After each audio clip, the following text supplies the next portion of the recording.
Happy Halloween, everybody.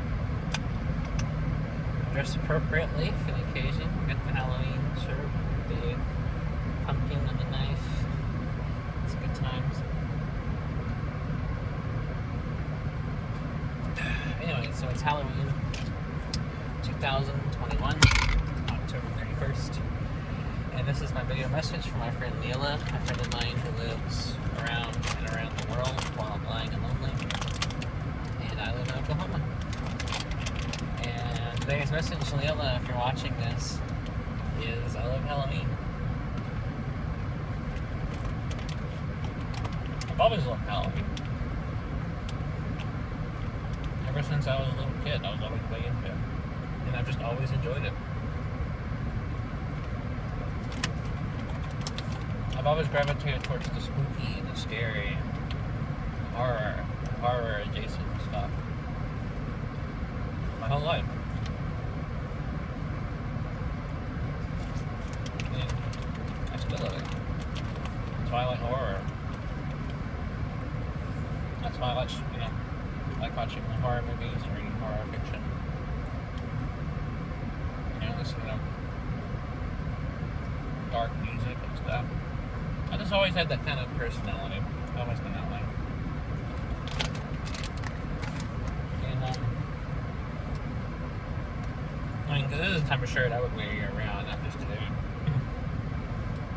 I'm a huge fan of Halloween. It's one of my favorite horror movies.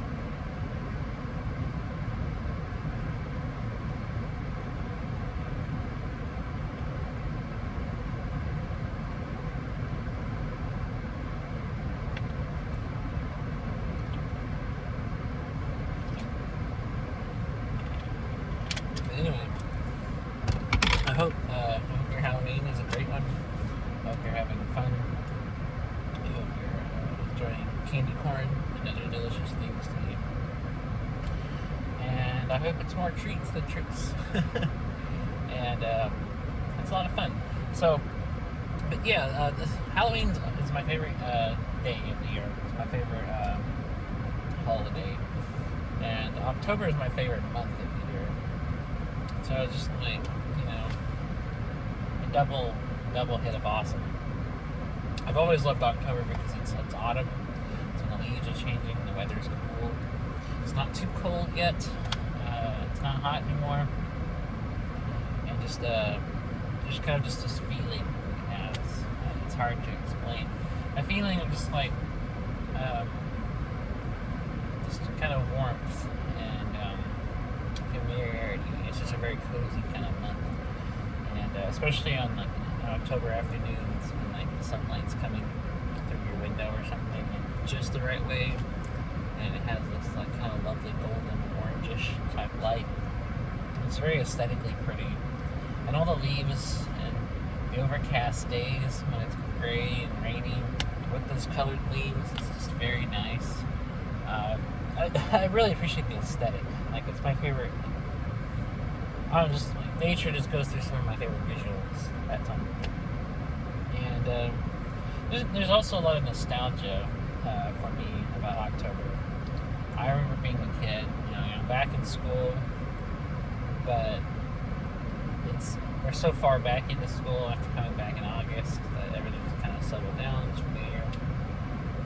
I remember trick-or-treating, as a kid, and going in costumes, and, going around town to the houses and getting candy. I used to go trick-or-treating with a cousin of mine, and we'd go every year. I remember some of the costumes I had, which were usually just, like, really weird things. They were weird, like, last minute, couldn't find anything else costumes I always had, because they were purchased at the last minute with barely any money. One year I went as a knight. I had like some plastic armor and a plastic sword. Wore that. And one year, I didn't have a helmet. I just had like the plate, chest plate, and a sword. That's all I really had. I didn't have any plastic armor. One year, and I don't know why this was a costume choice, but I went as a priest. I wore like this like long flowing thing, and then I had like 2 tassels, and my mom lent me a necklace, a cross necklace to wear, and that's what I was. It's just they found the costume at Walmart or something, and I just wore it. I wasn't particularly choosy. I just wanted to do it. I never really cared much about what costume I had. I just liked going trick or treating. For me, it was more about the experience.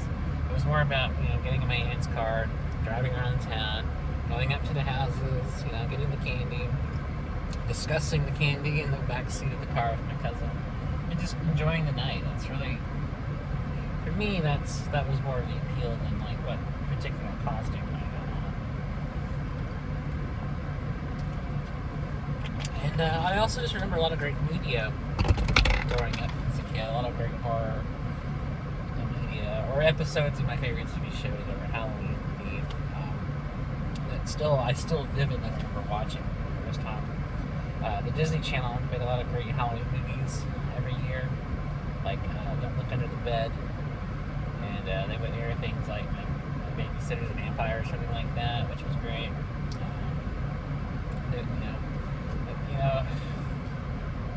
And they had a lot of good like Halloween stuff. Phantom of the Megaplex was a particular favorite of mine.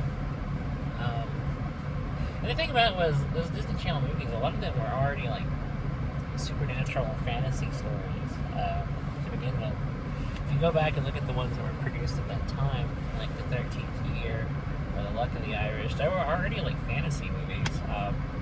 So on Halloween, they would just make like more horror themed one. Or the Tower of Terror movie they made based on that ride. And there was just a lot of good horror media in general for kids. Horror. There was once a time when kids media had a lot of horror in it, and I don't really see it as much anymore. I mean, I know there still is media for kids that's horror, but I don't think it's popular as it was when the 90s and the 2000s. Because I look back and there was a lot of good horror stuff, and it's stuff that holds up even now that I still like watching. Like there was a lot of good horror kid shows and books. There was the Goosebumps books, and then those Alvin Schwartz books were extremely popular. Scary Stories to Tell in the Dark, which I think still have a following now. And R.L. Stine was putting out Goosebumps and teen thrillers, and there was other like teen thrillers in like the 80s and 90s that were written by other authors like Christopher Pike, Diane Ho, Richie Tankersley, Carolyn B. Cooney. All these other writers that were writing was really, really fun, like teen horror thriller stuff that I still like reading now. And I looked at a lot of the media. There was a lot of good kids shows that were horror shows, like Are You Afraid of the Dark, which I think still stands up even now. The writing on that show is remarkably good. And there was cartoons like Courage the Cowardly Dog, which was definitely a great horror comedy series.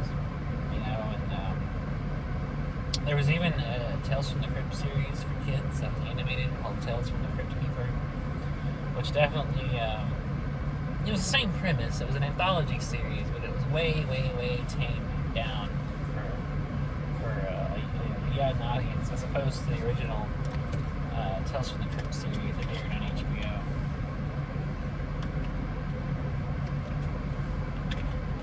And there was other stuff too. I remember episodes of already established kids shows, like good Halloween episodes. Hey Arnold did a few like horror themed episodes, and that's one of my favorite shows of all time. And I love that they had some like horror episodes, like the one about the haunted train, and the one about the headless cabbie. And my favorite, and probably the darkest episode they did was the one about the ghost bride that killed her sister with an axe. That's fucking metal. I love it. And there was a bunch of other kids shows that had like Halloween themed episodes every year. They were pretty fun too. Rugrats did a few Halloween episodes. I think Rocko's Modern Life did one. There was a bunch. They were all fun. It was just a good time.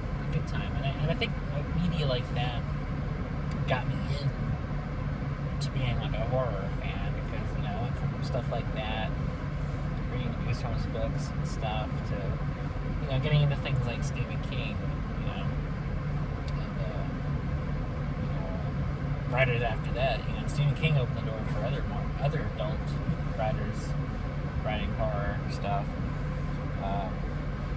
You know, Shirley Jackson, Ray Bradbury wrote some good horror. From there, I started getting into like weird fiction and stuff too, like Brian Evenson, and Stephen Graham Jones, and, you know, all those people. And you know, so I just, you know, now I have an appreciation for it. But I've always been drawn to it. You know, when I was a kid, like that stuff was my favorite. Like the shows like Are You Afraid of the Dark, Courage. Those were the ones I just gravitated to anyway. So I think there's always been something in me that's always liked that kind of darker, like, side of things, darker, like, you know, darker media. Because even when I was a kid, I remember like my favorite stuff was like kind of horror or Halloween themed or spooky stuff. You know, I remember reading books like Tales from the Shadows and stuff like that at the Scholastic Book Fair. That's another great memory. Oh my god. Book Fair came through like about this time of year every year too, and I always bought a lot of cool shit. I love the Scholastic Book Fair. That's one of my favorite memories ever. I think every kid who grew up with that loves that. And stuff like fondly. And I remember other stuff like, you know, when I was in school, I think I was in like fourth grade or so, third grade or so, whatever. In computer class, I used to play this game on the computer there. They had kid-friendly games that we were allowed to play. And I don't remember the name of it, but the premise is you're going through a haunted house, and you're trying to, like, I think, rescue somebody. I think at the beginning, your character cares about, like, their girlfriend or something, or whatever is kidnapped. And so you have to go all the way through the house, and you have to, like, and it's an educational game, so you have to like spell words correctly or stuff to advance and stuff. But I remember there was a level where you're down in the catacombs, and I was like, that's fucking awesome. And you had to like spell out words or something to get further. And it was, I don't remember, but I remember I really liked it. I liked the premise of having to go through this, like, basically it was like a castle, and it was like dark and like creepy and stuff. I was like, that's cool. I've always just liked the idea. I've always liked the idea of going through like dark castles and creepy stuff, and you know, Halloween and the jack-o'-lanterns and the ghosts, you know, and the monsters. That aesthetic is always appealed to me, and I still love it even now. I still love all kinds of horror shit. You know, like I said, I got Stephen King. I've been reading him for years now. You know, I read Brian Evenson, I read Laird Barron, you know, I read Stephen Graham Jones, I read, you know, those anthologies edited by Ellen Datlow, which are like the creme de la creme. She's like the queen of horror. I love Ellen Datlow. And there's a bunch of other great writers too, Jonathan Jantz. Kelly Link writes some horror stuff as well as fantasy fiction. Gemma Files writes some fantastic horror as well as dark fantasy. Clive Barker has written some of the greatest horror ever, you know, and some of the greatest like fantasy ever. And Joyce Carol Oates is one of my favorite writers. I've been reading her for a long time. She writes great horror stuff.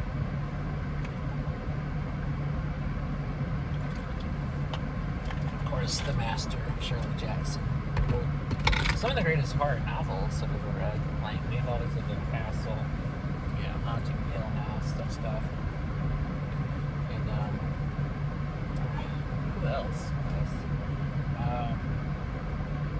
All those teen writers I mentioned who were writing back in the 80s, 90s, you know, that era, the era of the thrillers published by Point, the company, Point Horror. Stuff like The Funhouse by Diane O and The Accident, titles like that. Weekend, like Christopher Pike, stuff like that. Remember Me, that was a series Christopher Pike wrote. There was like 3 or 4 of those. And I've always read Stein. I've always liked R.L. Stein. In some areas, he's very cheesy. Like, his stuff isn't actually scary, but he's always entertaining. That's what's always kept me coming back. Even when I was a kid, I didn't think Goosebumps was scary at all. I never thought it was a scary series, or it never creeped me out. It's very sanitized. It's very, very, very sanitized horror. But the appeal for me was reading Goosebumps was they never were scary, but they were always interesting. They were always these interesting adventure stories. That always had an interesting twist or ending. And usually it was a downer ending. Usually, like if they get out of the situation, like there was a loophole or something, where they're like back in it, or it's worse or something. And I think that was just a lot of fun.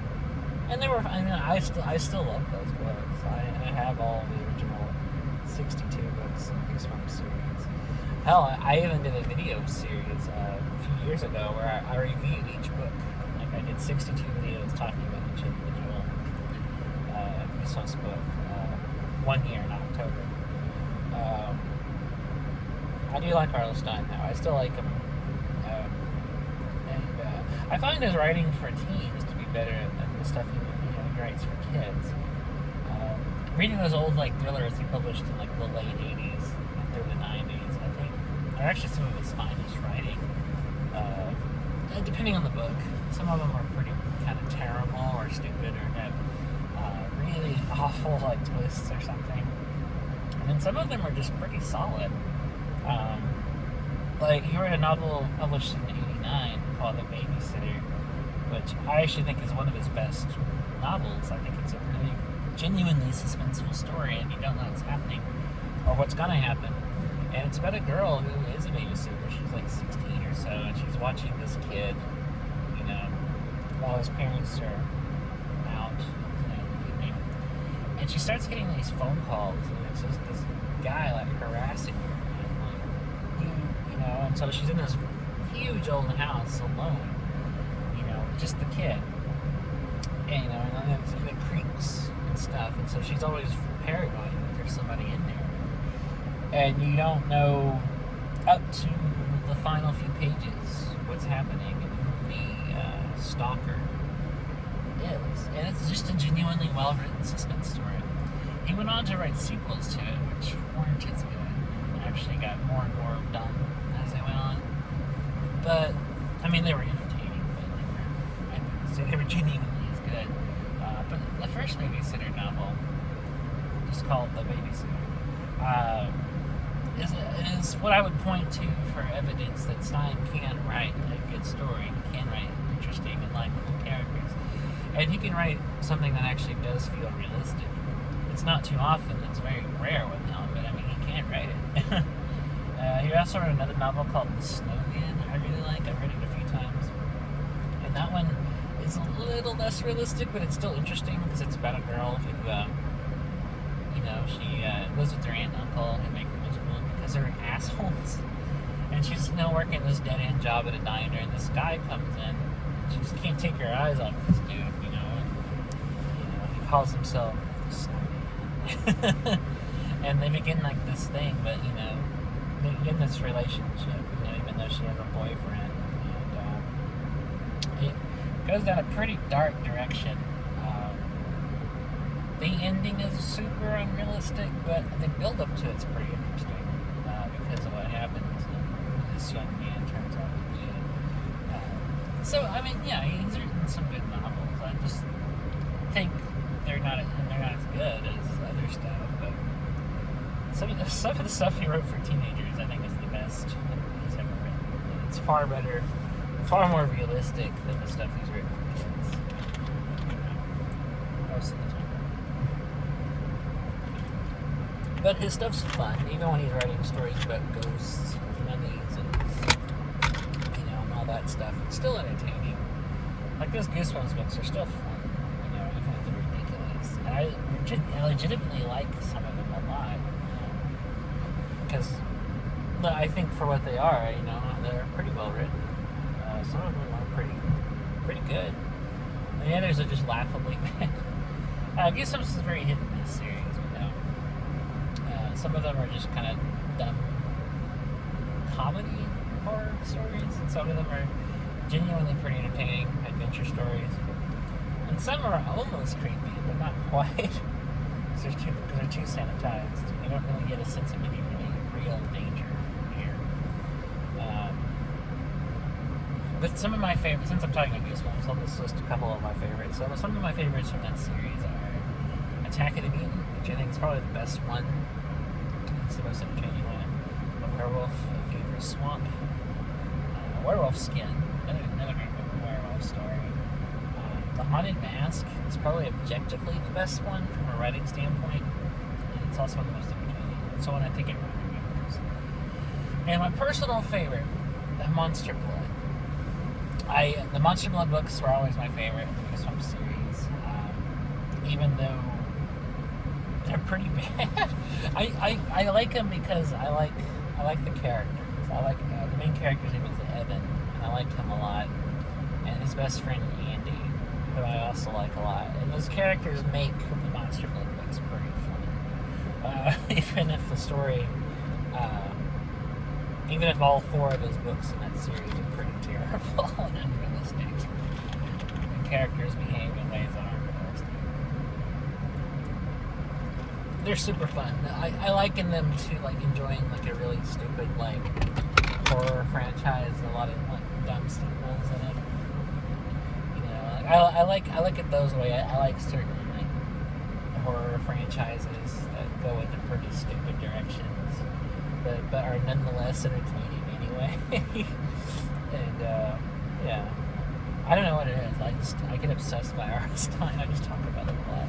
I used to talk about him a lot more when I did book reviews. Like I brought his stuff up a lot. I talked a lot about Stine. I've done several videos on his work. I don't know. The man has had a big influence on my taste in entertainment, but it also just left a really huge mark in me, because there was a time in my life when literally all I was reading was R.L. Stine.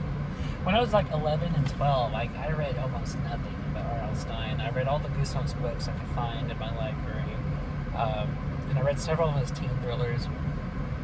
And I was a big fan of his series for teens, Fear Street. I read a huge number of those. And I've always really, really, really liked the Fear Street books. It's actually one of my favorite horror series, the books. Because those are, they can be pretty goofy sometimes, but they're genuinely entertaining. There's a little more realism to them than stuff you read for kids. Even if other parts of it aren't realistic at all. But they're very fun, they're very atmospheric. You really get a sense of, like, creepiness, and there's a little more sense of, like, genuine danger, even though he doesn't let it go on too far.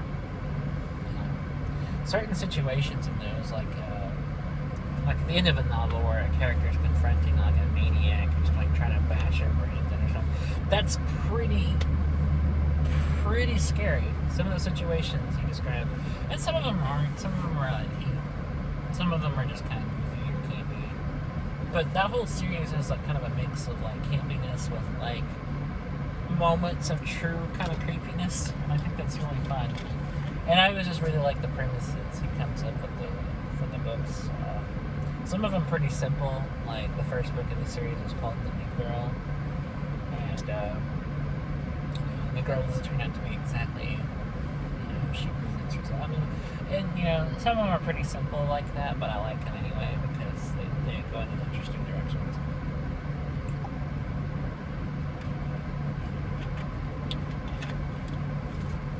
But yeah, I remember reading much of those as a kid. I just really liked them, and I read some of his standalone teen thrillers too. At that time, like I read Halloween Night. Babysitter around that time. I read Call It Waiting, which is pretty bad, actually. Call It Waiting. I've read that recently. I reread it like last year, and I was like, oh god, this does not hold up. And the main character is really unlikable. Call It Waiting just sucks. It's entertaining in a stupid way, but it's just a terrible even when he's really bad, like, I can't make myself not read Arnstein.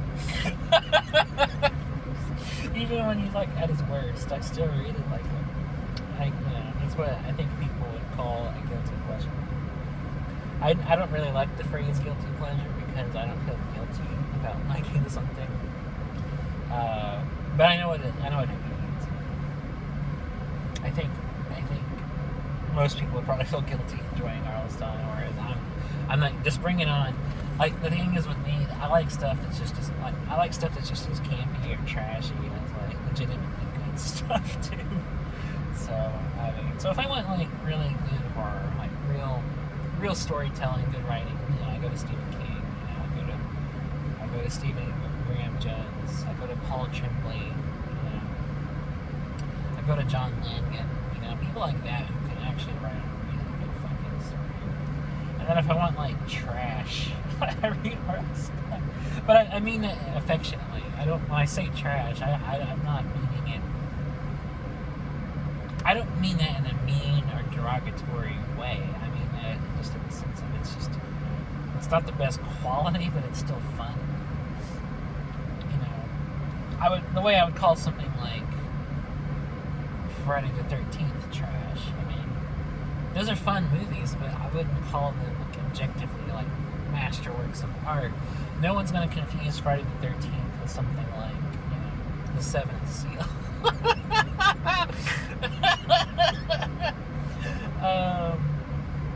But they're fun, or the way I would call certain food trash. Not because I dislike the food, but because it's not good. It's not good for you, it has no nutrition value. Nonetheless, I fucking love it. And I eat more trash than I eat anything else. When I say trash, I mean in the sense of like stuff that's not good for your body, or you can't get any like nutrients out of it, or but not because I think it tastes bad, but because it's just like, nutritionally speaking, it's trash. And I eat far more trash than I do anything else. So it's kind of my taste with books too. I read more trash than I probably read good fiction. But I don't know. I just have a steady diet of horror when it comes to like my reading choices. But yeah, I've always been a horror guy. I've always liked anything horror or anything like fantasy or dark fantasy. Even as a kid, I was really into like fairy tales and stuff because those are horror stories. They're horror stories dressed up as fantasy, basically, witches and goblins and all that shit. And excuse me. And I remember reading like really good like picture books, like The Frog Prince Continued, which is a good little dark fantasy story with a lot of like postmodern twists and stuff in it. It's pretty fun. And I've always liked horror themed stuff. Even as a kid, I was watching I didn't only watch kid stuff. When I was a kid, I also watched a lot of adult stuff. So I was watching like movies like It, Alien, stuff like that. When I was really young, and scared the shit out of myself. And I've always been a fan of horror series too. Like, I remember watching Tales from the Crypt as a kid. I was way too young to be watching it, probably, because I was only 4, but I remember really into it. And I remember watching The X-Files growing up, which I also really loved, which is, it's a sci-fi show, but there's also, it has a very dark kind of moody tone to it. And some of the situations were pretty horror, themed. There's a few episodes that are pretty much like horror story. And I remember seeing a bunch of other stuff as a kid that were horror stuff. Everything from genuinely scary stuff like Nightmare on Elm Street to like some like campy horror stuff like Leprechaun. I remember seeing all that stuff as a kid, and I liked it all. I was really into all that stuff. I was really into Friday the 13th. I was into like Goosebumps, and it's all of it. Just kind of was an amalgamation of all my childhood. And I had a step cousin on my stepdad's family. He was into horror, and he was older, so I would watch stuff with him. And a lot of the stuff I got into because he liked it. I remember watching Maniac Cop. I was like 9 or so, and I was like, this is fucking awesome. And And to this day, I remember we were watching Maniac Cop 3, and I will never forget that opening scene where they're at the, they're at a funeral for the cop, the deranged killer cop, and to this day, I remember it scared me shitless when you see the badge like sitting on the coffin, and his hand just like breaks through and grabs it. And I was like, holy shit. I remember it scared me to death. And I always remember that scene. Like, the opening to Maniac Cop 3, Badge of Silence. I will never forget that. Oh my god. I watched Maniac Cop. I watched all of the Maniac Cops last year. They still hold up. They're very fun movies. And then when I was 12, like 11 and 12, I was living with my grandmother at the time. And she would take me out every day after school to Blockbuster. And I would always rent a horror. Like, that's how I started watching all these horror classics. And I rented all the Friday the 13th, so I rented all the Halloween movies. Which is where I first saw all the first Halloween movies. The first time I ever saw the first one. And that's where I watched like Hellraiser and all the Chucky. I got way into Chucky at that time because I was first time I ever like really saw them. So I rented all the like Child's Play movies and Bride of Chucky and all that stuff. And I've been a fan of Chucky ever since. I'm actually really excited now that there's a new TV show about Chucky. Like, I'm really excited to watch it because I've always been a fan of. I've always been a big fan of the Child's Play movies. It's actually the Chucky franchise has always been one of my very favorite horror franchises. Like the quality in those has always been really consistent. Unlike even some of my other favorites, like I like all the franchises pretty much, but the sequels are usually terrible. Or if there are good sequels, there are certain sequels that are just bad. But not all of them. I mean, like Friday the 13th is a consistently good franchise. I mean, it's maybe one or two deaths here. And Halloween, it's very hit and miss. Like the first Halloween is one of my favorite movies ever. Halloween 2 is kind of dull. Halloween 3 is amazing. It has something to do with Michael Myers. Halloween 4 and 5 I don't really care for. I think they're kind of dull too. Halloween 6 was just awful. H2O was okay. And Resurrection was like the worst one in the series. And the remakes to those, like Rob Zombie's remakes was just god awful. Halloween 2018 was fairly good. Sorry. And then Halloween Kills, which I just came out, I actually didn't like at all. So it's a very kind of all over the map kind of franchise. But the Child's Play franchise has always been really good. And even as a kid, I recognized that because I watched all of them and I was like, these are actually just as good as the first one. And I really like the direction Don Mancini, the creator of it, has taken Chucky into. Don Mancini is really interesting because the cool thing about it is he's always been behind the character. He's always had creative input in the series which is rare, because most people, when they create a horror franchise or something, they're not involved every step of the way. Like, they don't write all the movies or they don't direct all of them or whatever. It usually gets passed around by producers and other writers and directors come in and make sequels or whatever. But he's a rarity in horror because he's had direct input into every one of those movies. Ever since the first one, he wrote the screenplay for the first one, and ever since then, he's either written and directed all of the sequels to that. And I really like that he's always been there, and I think it's cool. It's inspiring because as someone who's always wanted to get into filmmaking and for years and make movies myself, I always thought that was inspiring and really cool. One of my favorite horror franchises was created by a really cool guy who was able to stick with it. They're all him.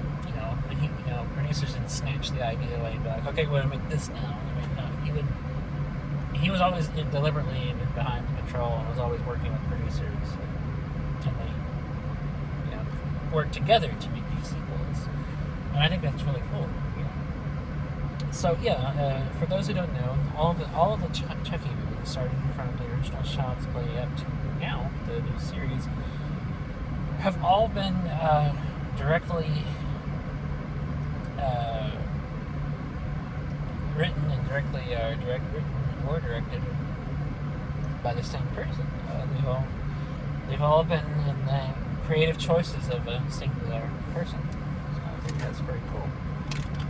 So yeah, Chucky's definitely one of my favorites. Like, I've watched all of the Chucky movies over and over and over again. They're all great. They're a lot of fun. I also like that they're very socially progressive, actually. Which is pretty interesting. The Chucky movies have always been really socially progressive as far as, especially in regards to like the LGBT plus community. Right down to the fact that Chucky has a son who's ginger. I think that's really interesting.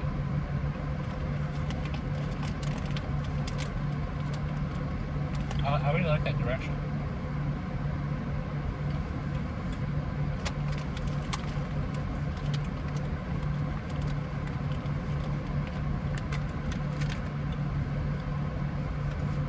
But I love horror, I love Halloween. I just love everything about it. I love the idea of like the celebration of like the mystical, the horror, all the supernatural stuff. Trick or treating, all the tradition, candy. Mine's my two favorite things: horror and candy. Like, why would I not love Halloween? And it's my favorite time of year too. The whole changing of the seasons and the fall and all that stuff. It's so great. Anything autumnal like that, I'm really into it.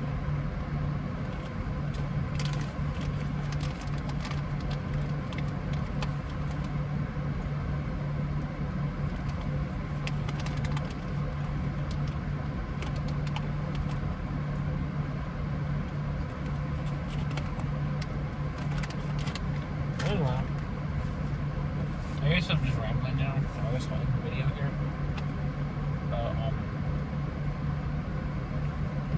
I appreciate you watching. Hope you have a great Halloween. And hope you have a good day. And I'll be back tomorrow on the 1st to do another video. So I'm just trying to train these again. So check it out. And I will talk to you later.